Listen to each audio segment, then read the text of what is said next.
ஒண்ணுமே இல்லடா. போய் நம்ம ஃப்ரிட்ஜை திறப்போம்.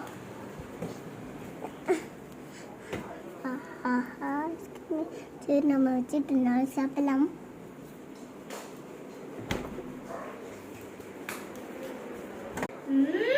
ஐஸ்கிரீமா சாப்பிட்ற ஐஸ்கிரீமே இருறா, உனக்கு இருக்கு.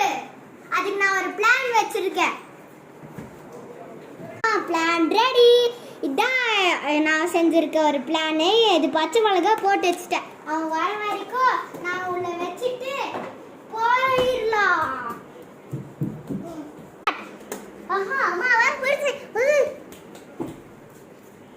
ஆம்.